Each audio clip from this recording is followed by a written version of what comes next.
So the manipulative that I created is a Rekenrek. I did 0 to 20.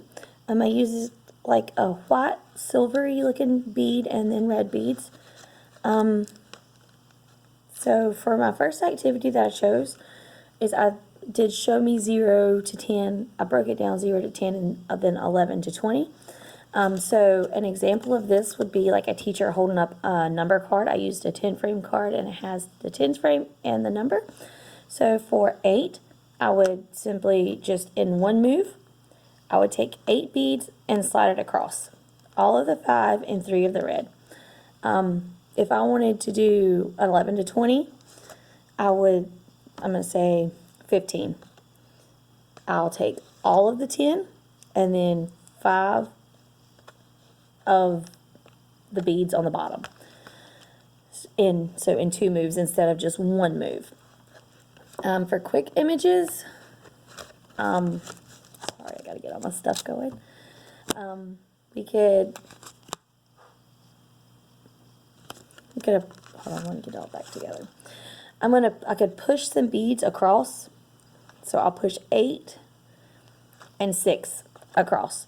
And I would show the students, and then I would cover it up. Like I would quickly show the students the beads, cover it up, and say, how many did I show you?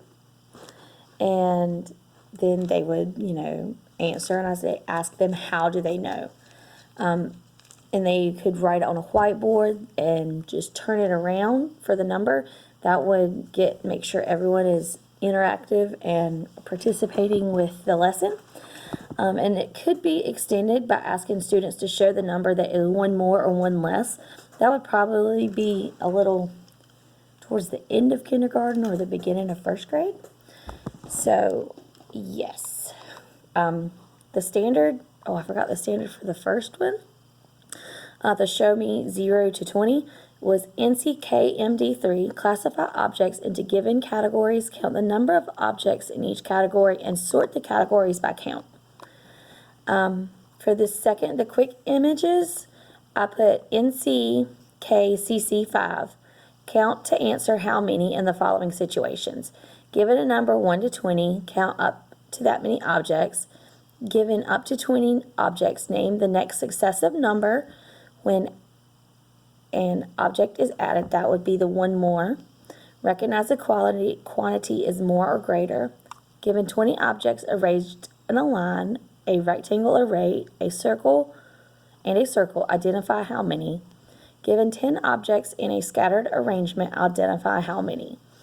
So a Rekenrek could also be used to identify, like if I had 18 pieces of candy on the thing, for each piece of candy, I could move a bead over, and that would help me, tally up how many I would have.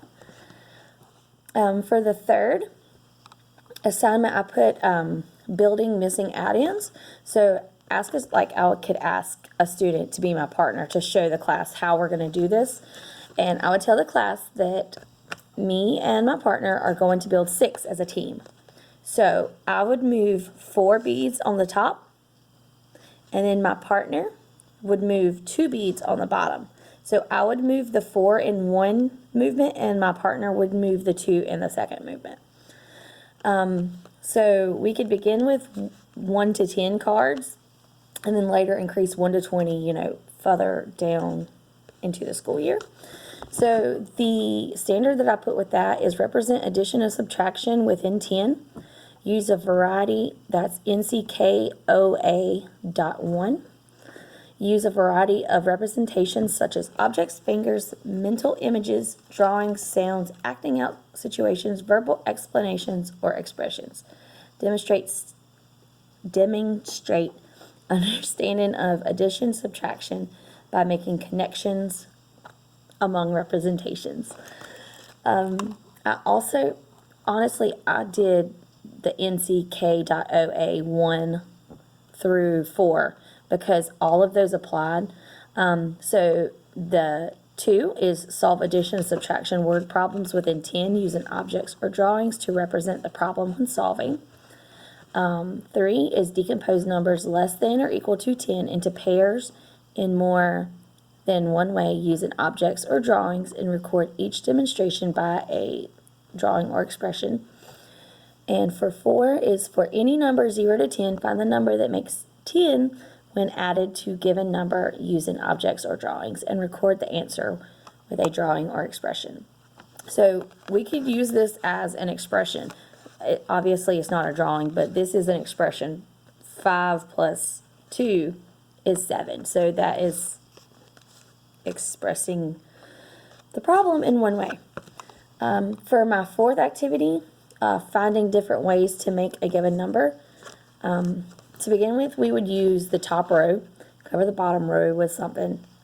So begin by sliding the red beads to the left and the white beads to the right, and choose a number to build. So let's see how many ways we can make 6 by sliding the beads together. So we could do 3 plus 3, 4 plus 2, 5 plus 1.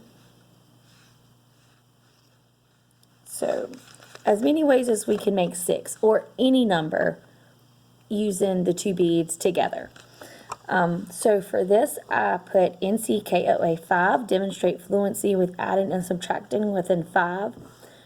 Recognize and combine groups with totals up to 5. So, like, if I should have done 5 instead of 6, but so for 5, we could do 2 plus 3, 5 plus 0, 4 plus 1, and then, all the ways that we could make 5. For number stories, my number 5, I chose number stories, sorry. Have children use individual Rekenreks as a tool to solve various types of addition and subtraction number stories. This may be used as a journal or oral activity with the focus on children explaining the strategy for solving the problem. I'm sorry. It's been a crazy week. Be sure to include open-ended problems that have more than one solution that children can model on the Rekenrek, such as the following. And I gave an example. My example is there are 8 children on a bunk. Some were on the top and some were on the bottom. How many children were on the top bunk? So, again, we have 8. So I can move these a little bit closer and have different ways we could make 8. So we could do 4 and 4.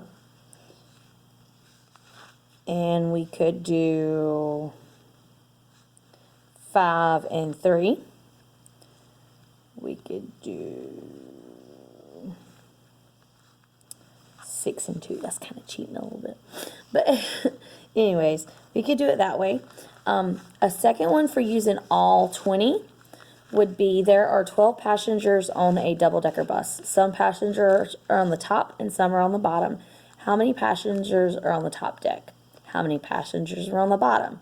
Show as many different ways as you can to make 12.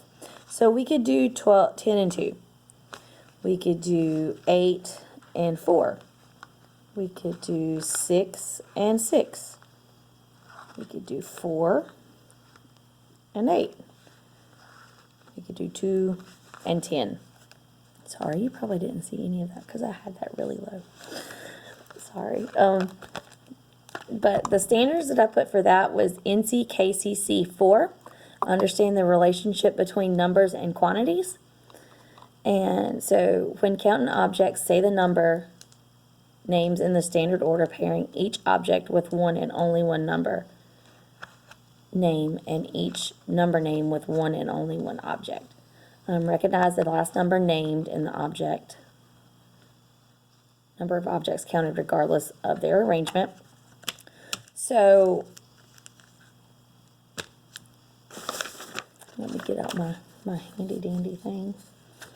So I just want to make sure that I'm covering everything for this video. It should not be with your 2D. So I showed the different ways, the activities that we can use with the Rekenrek. Okay, so hopefully that's it. I really like this, and I think I got enough beads that I can actually make a class set so that I can have for my future classroom. So I really like this activity too, because the classroom that I TA in, we use Rekenreks. They're not as fancy as these, they're much fancier. So, and then the classroom that I was in for my field experience, it was a kindergarten class, so that was basically where I got several of the ideas from, because that's what the teacher used with her kiddos, and I thought that they were really good examples and really good activities for them. Thank you.